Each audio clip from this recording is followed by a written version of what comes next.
Hi guys, happy Monday. Before we get into the video, you're probably wondering, wow, you're in the house right now? Aren't you supposed to be getting ready for tour that starts this week? Yeah, because I'm recording this last week. When you're seeing this now, I'm already on the East Coast, getting ready for tour, doing a bunch of crap. Well, my first show's in DC this Friday. It's gonna be so fun. Me and Jordan are doing a little co-headliner. It would be crazy if we could sell this whole tour out. Let's sell this tour out. Sell it out. Link in my description and in my pinned comment, whatever. Now, let's get into the video. So, I am dying to talk about this. I am foaming at the mouth to talk about this. This is something that really just makes my blood boil, makes my gears grind. And that is all of the Olivia Rodrigo plagiarism crap. Everyone's saying she's just copying someone else. Guys, shut up! Shut up! I think there are instances of music plagiarism that are frustrating. I think there are definitely instances where people are consciously taking from other artists, interpolating things without giving credit, and all of a sudden it's their song. Like something like the Vanilla Ice, Ice Baby copying Under Pressure. Yeah, that situation's definitely weird. I'm sure you've heard of the ones from last year. Oh, Olivia's copying Taylor Swift. Oh, Olivia's copying Paramore. But there's ones recently with the new album. People are saying she's copying their crap too. Let's look. People are upset with Olivia Rodrigo for copying a song from Miley Cyrus.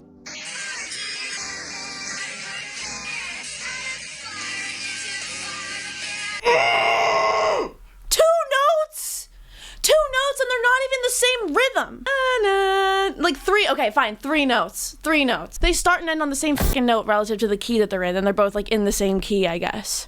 Really? Guys, Olivia's rise to fame was so just quick. You know, she had her start on the Disney Channel show, and she sort of catapulted to mainstream pop artist success overnight. And with that has brought a lot of like harsh, extremely nitpicky criticism of her music. Like, oh, you know, I feel like her rise to fame being so massive and her being so wildly successful has caused a lot of people to be like wanting to belittle it, wanting to demean it, and like sort of dismiss her talent and her effort and hard work as like, oh, she's just copying Taylor Swift. She's copying Miley Cyrus. She's copying Paramore. Really, guys? Really? And it's so frustrating that it's happening so aggressively at the very beginning of her career, because it's like, really? What is this about? What is it about? You see someone like her, a young talent who breaks out of Disney stardom and into the mainstream, and you immediately are looking for reasons to belittle her as like, oh, well, this can't be possible. Can you just let her have something? Can you let her have something? Listen, I wasn't even the biggest fan of Sour. I thought it was fine. Brutal's a good song. I'm not crazy Olivia Rodrigo stan. The new album is incredible though. And I think to ignore not only like the talent she has, but especially the effort and work that she put into refining her craft, the difference in songwriting between Sour and Guts is so palpably like an improvement. Some of the songs on this new album are just such a masterclass of incredible songwriting, and it's just her and Dan. It's literally just them. Like, come on! I'm gonna lose my mind. Olivia Rodrigo is being accused of plagiarizing an indie rock band called Pom Pom Squad. Fans have been noticing quite a few similarities. Like, really? God, we're gonna come at Olivia Rodrigo for the cheerleader aesthetic. For example, they both use very similar cheerleaders. They look nothing alike. Her pom-pom, oh, they both use red pom-poms. Dude, literally the pom-poms are like kind of almost the same color. These are like hot pink. These are red. They're not even wearing the same outfit. Their hair's up. Okay. So it's like every cheerleader, like that is literally just part of the cheerleader aesthetic. Their outfits look nothing alike. How do these look alike? They both have gloves? Are you out of your mind? You mean to tell me that the Pom Pom Squad invented using a cheerleader aesthetic in pop music? Okay, all this is Chappell Rowan stealing from the Pom Pom Squad too with Hot to Go. Are you out of your mind? Are we losing our minds, guys? They both destroyed a cake. Okay, am I copying the Pom Pom Squad too because I destroyed a cake in one whole me? No one's done this before the Pom Pom Squad. They use TVs with fuzz on them in this Instagram post with dramatic lighting. Are we all doing okay in the head? Are we all suffering like some type of serious collective memory loss? Because The Pom Pom Squad didn't invent putting a TV with static in an image. I can throw a rock in downtown LA and hit someone who has done the same thing in a music video. Like, who is the one accusing Olivia Rodrigo copying the Pom Pom Squad? It better not be the Pom Pom Squad themselves, because do you think this is going to help your career? Do you think it's going to help your career crying out, oh, Olivia Rodrigo copied us because she used pom-poms and a static TV and acted sad in a prom dress? Okay, so I would like to, apologize to the Pom Pom Squad, because I really just came for their throats, I feel like, in this section of the video, because I thought that they were accusing Olivia of copying them, but it turns out it's mainly fans accusing Olivia of copying them. And the only sort of statement they've made on the whole thing, also, guys, I got my nails done like a week ago. I had like nails, all my nails were like this long. I got a gel manicure. And now, somehow, all of my, like, I guess they just kept roasting my nails in the lamp or something. I don't know what has happened that has made it happen like this. Because this started, like, literally less than 3 days after I got this manicure. My nails just started, like, falling off. Like, and now I have to cut them off, and my nails are ruined. Like, they're actually just, like, the beds of my nails are actually ruined by this manicure I got. Okay, whatever, though. The only, like, statement that the Pom Squad did make on this was someone tweeted something about Olivia, like, taking inspiration from the Pom Squad, and they tweeted, like, the eyes emoji, like, but then they deleted it, so who knows what they think about all this crap. Whatever, I would like to formally apologize. I'm sorry, Pom Squad. I really tried to embarrass you because I thought that you did this. But you didn't. It was mainly the fans. So, yeah. Is any song 100% original? Is any song to have a melody, a chord progression, that has literally never, ever been done before? In any capacity, in any key of music? How many chords are there? There's only so many. Songs are going to have kind of similar melodies to each other. They're going to have kind of the same chord progression. Like, this is not good for the music industry. This is not good for creativity. She was accused of copying Elvis Costello's song, and he was like, this is just something that happens. I'm not worried about it. God, guys, listen, I'm going to be honest with you. I wanted to talk more about the previous accusations of Olivia copying bigger artists. Like, when people were saying, oh, Olivia copied Taylor Swift with Cruel Summer, and, like, Olivia copied Paramore with Misery Business. I went on this, like, 10-minute long rant because this whole time I thought that Taylor Swift and Paramore were, like, confirmed the people that were, like, hand over the money, hand over the credits. But it turns out, like, that's not really confirmed. Like, no one kind of knows what happened, I think, right? It seems like a lot of these things aren't stinks that are made by the artist. It seems like a lot of these things are fan-made comparisons and criticisms, although it isn't the artist who is making the stink about it. I think, you know, if you're gonna, like, it would be nice if they also came out with a statement being like, guys, like, relax, you know. But I think those are stupid too. If you want my opinion on those, dumb, don't care. Cruel Summer, yeah. No, the bridge does sound a lot like Deja Vu.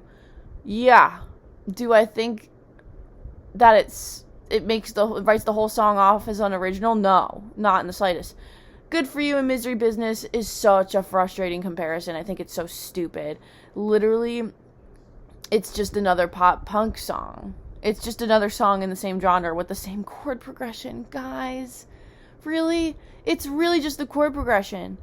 And the choruses aren't even that similar. Literally, the similarity only lies in, like, the which is about the equivalent. It's like a step up from the Miley Cyrus comparison that they're making. I think it is so just, like, laughable how viscerally upset people were getting at the Olivia Rodrigo, like, Paramore thing. Like, people saying that she copied Paramore. guys, when I heard Good For You, it didn't remind me of Misery Business. Like, I seriously think it's time to relax and stop just trying to undermine Olivia Rodrigo's work. It is genuinely weird. Olivia has made it clear that Taylor Swift is an inspiration to her, and it's frustrating how people, for the sake of just making Olivia Rodrigo seem like she's just a big copycat, everyone just suddenly forgets that all art, especially when it comes to music, especially when it comes to a finite set of notes, is inspired by other art. It all is built out of other art that happened before. But what makes it original is how the artist sort of interprets that and then puts it into their own songs with their own spin on it. Of course, there are artists out there who just sound like bootleg versions of other artists. Of course that happens. Of course there are artists out there that aren't original. And I'm not an Olivia superfan. I do love the new album, but I wouldn't say she's one of like my favorite artists of all time. But you cannot deny not only her talent, but what you especially cannot deny is the difference in quality, especially in songwriting, between Sour and Guts. Oh my God. Like, it is so just like clear how much hard work she's put into refining her craft and how much she's pushed herself to improve and get even better than she already was. Like, Sour is such an intimidating debut to follow up. And she did it. And she followed it up with something that is so much better, that I love so much more. Like, okay, one more formal apology for this video. I would like to apologize for being, like, a little annoying. Like, I feel like I'm so angry. Like, I'm literally so cranky wanky in this video. Like, I feel like I could have done this and just not been so angry, but I do think it is something to be angry about. I think that all this discourse is really, really frustrating, but it's like, what got into me with this one? Or maybe I'm just like this. No, I think I'm just like this. No, I think that's just what I'm like. Okay, well, maybe I'm not sorry then. What do you think? She went from not having a solo career, all she was a Disney star, to demolishing the charts, to becoming like the most talked about pop artist of the 2020s. If she really was a copycat, if she really just all she did was copy other people and none of her stuff was original, that wouldn't happen. Her combination of those influences make it so that it's not too derivative of something else where I'm just like, oh, I might as well just go listen to this other song. Like, even the concept of a breakup album. Don't you hate when your boyfriend leaves? Oh, I'm so sad, my boyfriend left me for another girl. Guys, that is something that has been done 1.5 million times. But the way she did it in Sour, and the momentum and the storytelling behind it, and the, pop culture sort of ground it has with the Joshua Bassett thing, I never watched that show. But I still think the way she talks about heartbreak and, being left for someone else is really fascinating. Enough with the plagiarism talk on the new album, especially Sour. Whatever, fine. Oh yeah, sure, she copied Taylor Swift, she copied fucking Paramore. I don't care. Fine. If you really want to believe that, like, go ahead. Stop with the Guts stuff. Let's leave that in like 2021 and let's stop. Let's just breathe, guys. And stop being so harsh on Olivia. It is undeniable that people are way more nitpicky and harsh on Olivia's music than they are with like really any other new artist right now, I feel like, in that sphere of music, relative to how original she actually is. People are just looking for reasons to write her off as not deserving her success. Why? I don't know. And again, like, I cannot emphasize this enough. Yeah, I definitely think it's frustrating when people just copy other people and they just sound too derivative of other people, and that happens a lot. Especially today. Like, there are so many Billie Eilish copycats. There are so many Taylor Swift copycats. But like, Olivia Rodrigo is not one of those people. While we're on the topic of new albums, not only is Guts, like, so good, but guys, you gotta check out this Tizo Touchdown album. Oh my God. Like, it's so good and incredibly unique. And you can tell, yeah, he's influenced by, like, other genres, but the way he combines them is very much unique, in my opinion. I think it's wild. His vocal deliveries are just so full of character and personality and so fun to listen to. And some of his melodies are just like unreal. Familiarity is my favorite song by far. You've gotta check it out, guys. What do you guys think? Do you like this video? If you do, give it a like. That would mean a lot. Help the channel. Subscribe. I'm going to be uploading only once a week for the next like month or so. I usually upload 3 times a week, so stay tuned because I'll be talking more crap when I get back from tour. But come see me on tour. I'm coming to a lot of different cities all around the US. I'm going to Vancouver too. Guys, I'm so sorry I'm not going to Toronto. I loved Toronto when I was in the Half Alive tour. Hopefully one day I'll be back. But regardless, whatever. Check it out. Tickets are in my description, pinned comment, devlemons.net, devlemons.net. It's going to be really fun. And I really hope to see you there, guys. Let's sell this thing out. Okay, bye.